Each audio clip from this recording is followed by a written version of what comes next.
going forward, the president has put out that, 2024, he will be back. Is this an unprecedented move? I don't think I've ever seen have other presidents done this, did their thing, took a break, come back. And what does this mean for the Republicans? Is this something that you think the Republican Party is going to support? There are a lot of other contenders out there. There are a lot of other presidential candidates that the GOP has been looking at in the event that the president loses this election.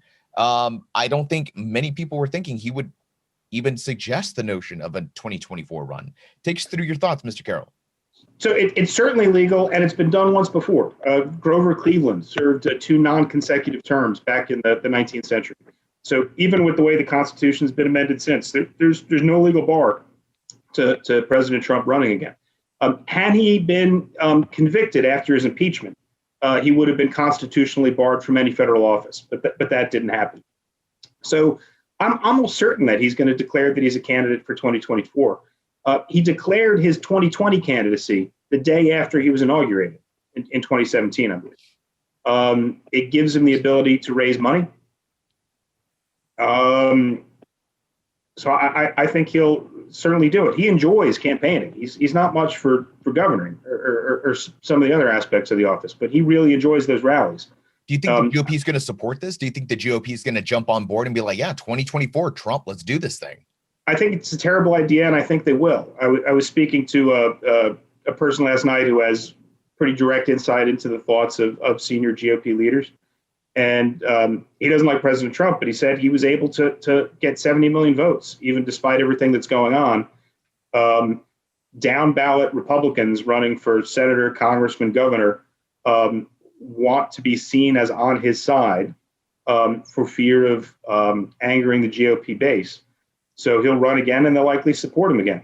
I saw Governor Baker of Massachusetts and Governor Hogan of Maryland have made some noises about running.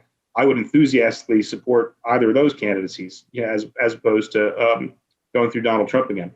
But we'll see what happens. I keep waiting for the congressional GOP to show some signs of wanting to get daylight from President Trump, and it just hasn't happened yet. Mr. Carroll, where do we go from here? We have the president-elect. We have the final votes coming in. We have a president who seems bent on not relinquishing power a moment early. And we have 2024 looming in the next 4 years. Give us your synopsis. Where do we go from here, Kevin? I wish I had a cheerful forecast, but I don't. There's a lot of legal issues hanging over President Trump's head, which are going to sort of come into focus once he's out of office and can no longer claim certain immunities and privileges. There's the investigation by the district attorney in Manhattan into tax and other frauds. There's an investigation by the New York State Attorney General into tax frauds, which could turn criminal.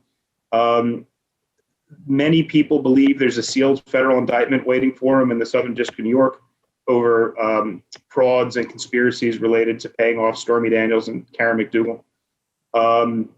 There are several defamation suits related to his alleged rapes and sexual assaults. These are all going to be coming into the fore, in addition to several congressional investigations, which have been stymied. So as much as I'm sure a President Biden after January 20th will just want Trump in the rearview mirror and just go about trying to execute his agenda, I think it's going to be a split screen for a couple of years of what's happening in Washington, D.C. and what's happening in the New York State courts, for example. I would be remiss if I didn't ask about how this influences or how this is going to affect military service members and the veterans all across the world. There's a lot of instability going on, especially with the Secretary of Defense being fired. What does all of this mean for service members or the civilian community that is part of the DoD, that's part of our intelligence infrastructure? What does all this mean for them? Great question. We saw in this morning's New York Times that the president considered a strike on Iran in these closing days of the administration, which would have been yet another Middle East war, which obviously impacts people quite directly. It looks as if the president tried to get to zero in Iraq and Afghanistan and Somalia and some other places. That's probably not going to happen. So it's not as much of a change as it might have been. Joe Biden, and I'm a Republican who voted for Joe Biden. Joe Biden throughout his career has been kind of dovish. I would be surprised if Joe Biden was going to back a greatly increased defense budgets or additional military actions abroad that were discretionary. That said, his sons served, including his son Bo, who passed away, served in Iraq. So I think he's got a soft spot in his heart for veterans. I think the Veterans Administration will be well funded, and he'll care about issues like post-traumatic stress and traumatic brain disorder, traumatic brain injury, I should say. So I let's hope, as Americans and as veterans and former service members, that it will be peaceful, and that there'll be an emphasis on patching up guys and girls that need some help after the past 19 years of war. Kevin, thank you so much for being on the show. I always appreciate your insight. Very few people have the experience that you have to speak from. I will say, all politics aside, one of the things that I've strived to do on the show is talk to people on both ends of the spectrum. I think it's very interesting that you're a Republican who voted for Biden. I'm sure that you've lost some friends, but it is what it is the world that we're living in. So again, thank you so much for being on the show. I really appreciate you. If there's where can people find out more about you or find out your professional writings and thoughts? Oh, yeah, thanks so much. Listen, it's always a pleasure being on. I enjoyed talking to you very much, and your guests.